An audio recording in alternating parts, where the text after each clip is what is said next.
Chhatrapati संभाजीनगरमध्ये RSS विरोधात वंचितचा जनाक्रोश मोर्चा। सुजात आंबेडकरांच्या नेतृत्वात हा मोर्चा शहरात जॉइन आरएसएस नावाच्या मोहिमेवरून वाद वाढला।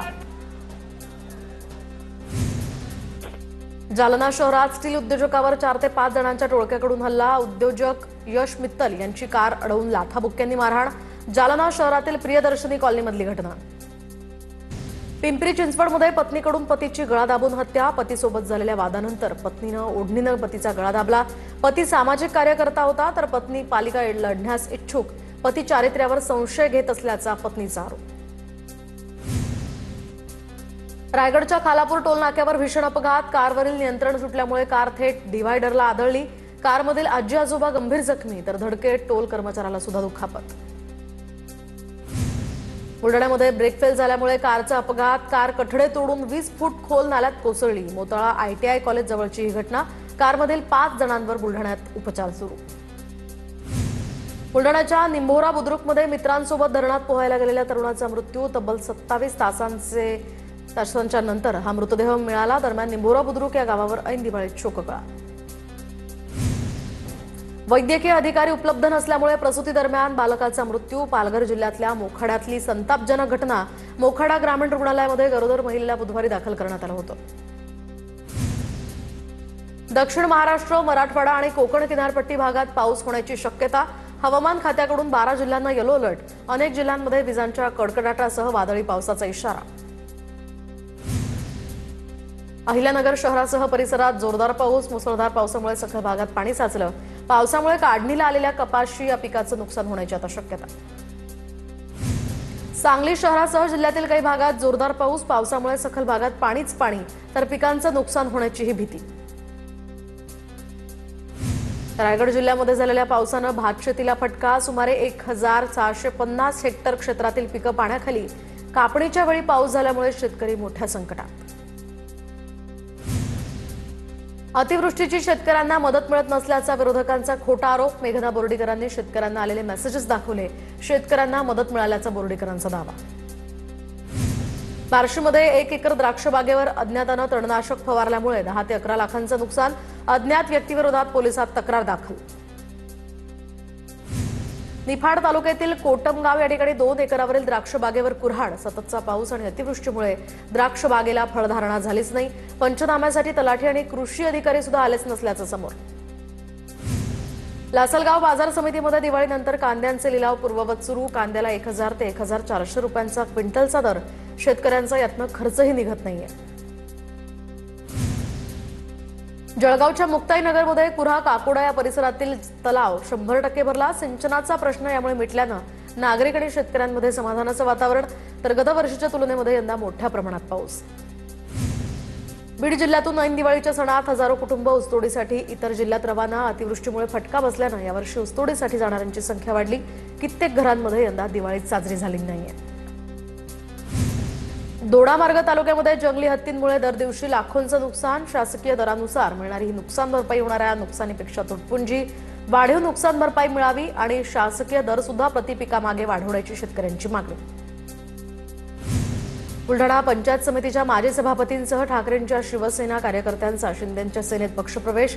आगामी निवडणुकीच्या तोंडावर जिल्ह्यामध्ये राजकीय हालचालींना वेग। गोंदिया नगर परिषदेच्या वॉर्ड रचनेला काँग्रेसचे माजी आमदार गोपालदास अग्रवाल यांच्या मुलाकडून हायकोर्टात आव्हान। 2 याचिका दाखल। अनावश्यक मनमानी कृती केल्याचाही आरोप। आदिवासी आश्रमशाळेवर रोजंदारीवर काम करणाऱ्या कर्मचाऱ्यांचं आंदोलन। कर्मचारी मुंबईतील राजभवनावर देणार धडक। कर्मचारी पायी प्रवास करत निघाले राजभवनाकडे। रोजंदारीवर असलेल्या कर्मचाऱ्यांना खासगीकरणात समावेश न करण्याची मागणी। अमरावतीमध्ये बांधकाम कामगारांना देण्यात येणारं साहित्य घेण्यासाठी कामगारांची गर्दी। साहित्य घेण्यासाठी लाभार्थ्यांच्या रांगा। प्रत्येक तालुक्यामध्ये साहित्य वितरण केंद्र सुरू करण्याची लाभार्थ्यांची मागणी। भाऊबीजेसाठी लाडक्या बहिणींची माहेरी जाण्यासाठी एसटीला पसंती। तर आता अमरावती मध्यवर्ती बस स्थानकात महिलांची गर्दी। एसटीच्या उत्पन्नात सुद्धा यामुळे वाढ होणार। सिंधुदुर्ग जिल्ह्यातील समुद्रकिनारे पर्यटकांनी फुलले। तर दिवाळीच्या सुट्ट्या असल्यामुळे पर्यटक या ठिकाणी दाखल। तर पर्यटन स्थळ असलेल्या मालवण, देवबाग, तारकर्लीमध्ये पर्यटक दाखल। आणखी मोठ्या संख्येने पर्यटक दाखल होण्याची सुद्धा शक्यता। रायगडमधील श्रीवर्धन बाजारपेठेत वाहतूक कोंडी, पर्यटकांमुळे वाहनांच्या संख्येत वाढ झाल्यामुळे बाजारपेठ हाऊसफुल, पर्यटकांसहित स्थानिक व्यावसायिकांची सुद्धा यामुळे डोकेदुखी वाढली। कोल्हापूरच्या राधानगरी दाजीपूर जंगल सफारीला आजपासून पुन्हा सुरुवात। पहिल्या दिवशीच पर्यटकांनी हाऊसफुल गर्दी केली। पावसाळ्यामध्ये दाजीपूर जंगल सफारी बंद होती। सुरेश धस आमदार व्हावेत यासाठी कार्यकर्त्यांचा श्री स्वामी समर्थ गडावर नवस। बैलगाडीतून भव्य मिरवणूक काढत आमदार सुरेश धस यांच्या उपस्थितीमध्ये नवसपूर्ती। धसांसाठी सचिन दातीर या कार्यकर्त्याचा नवस। कृष्णा सहकारी बँकेच्या कराडमधील 23व्या शाखेचं आमदार डॉक्टर अतुल भोसले यांच्या हस्ते उद्घाटन। बेरोजगार तरुणांना बँकेकडून व्यवसायासाठी धनादेशाचं वाटप। रोजगार मेळाव्याच्या माध्यमातून सरकारी नोकरीसाठी निवड झालेल्या 51,000 उमेदवारांना नियुक्तीपत्र वितरण। तर पुण्यातील यशोदा या ठिकाणी पार पडला कार्यक्रम। केंद्रीय राज्यमंत्री मुरलीधर मोहोळ यांचीही उपस्थिती। वसमत तालुक्यातील पांगरा शिंदे या ठिकाणी रोकडेश्वर मंदिरामध्ये रोकडेश्वर प्राणप्रतिष्ठा सोहळ्याचं आयोजन। दर 12 वर्षांनी होणाऱ्या कार्यक्रमासाठी गावकऱ्यांची नियोजन बैठक पार पडली। सोलापूरच्या मंगळवेढ्यामध्ये छत्रपती शिवाजी महाराजांचा पुतळा उभारला। रविवारी मुख्यमंत्री देवेंद्र फडणवीस आणि दोन्ही उपमुख्यमंत्र्यांच्या हस्ते या पुतळ्याचं अनावरण। जरांगे पाटील देखील उपस्थित राहणार। विजयदुर्ग किल्ल्यावर गडपूजन आणि दीपोत्सव सोहळा मोठ्या उत्साहात साजरा। लखलखत्या मशालींच्या उजेडात भवानी माता मंदिरापर्यंत ढोलताशांच्या गजरात भव्य मिरवणूक काढण्यात आली। दिवाळीच्या सुट्ट्यांमुळे नाशिकमधील पर्यटन स्थळं आणि धार्मिक स्थळांवर गर्दी। तर नाशिकच्या रामकुंडावर देखील पर्यटकांची आणि भाविकांची मोठी गर्दी। तुळजाभवानी मंदिरामध्ये दिवाळीच्या सुट्ट्यांमुळे भाविकांची दर्शनासाठी गर्दी। भाविकांची गैरसोय होऊ नये म्हणून मंदिर 22 तास खुलं। 31 जानेवारीपर्यंत मंदिर 22 तास खुलं ठेवण्याचाही निर्णय। शिर्डीत साई दर्शनासाठी भाविकांची अलोट गर्दी। दीपावली आणि पाडव्यानंतर भाविकांच्या गर्दीत वाढ। भाविकांच्या गर्दीनं शिर्डी गजबजली। व्यावसायिकांमध्ये यामुळे उत्साहाचं वातावरण। तर रस्ते आणि बाजारपेठा साई भक्तांच्या गर्दीनं फुलल्या।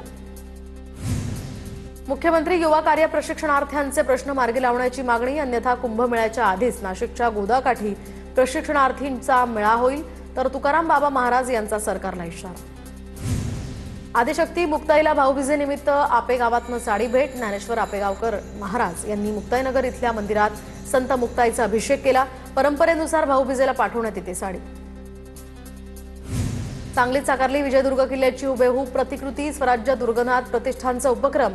कौलापूर या ठिकाणी शिवप्रेमींकडून भव्य असा किल्ला। किल्ल्याची प्रतिकृती पाहण्यासाठी शिवप्रेमींची मोठी गर्दी।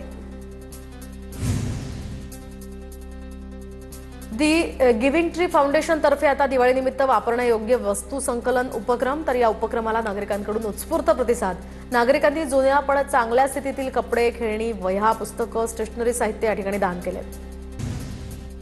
परभणीच्या पाथरी तालुक्यातील मरळ गावामध्ये मेघना बोर्डीकरांच्या हस्ते ग्रामसंसद भवनाचं लोकार्पण। ग्रामस्थांची मोठ्या संख्येनं इथे उपस्थिती। पिंपरी चिंचवड शहरामध्ये 22 ठिकाणी चार्जिंग स्थानकं उभारणार। नागरिकांना विद्युत वाहनं चार्जिंग करण्याची सुविधा महापालिका उपलब्ध करून देणार। खासगी कंपनीला कामं देण्याची प्रक्रिया आता अंतिम टप्प्यात। मालेगावात 3,977 बनावट जन्मदाखले रद्द। भाजप नेते किरीट सोमय्या यांची माहिती। जन्मदाखला घेऊन फरार झाल्याचा शोध घ्या, सोमय्या यांनी केली मागणी।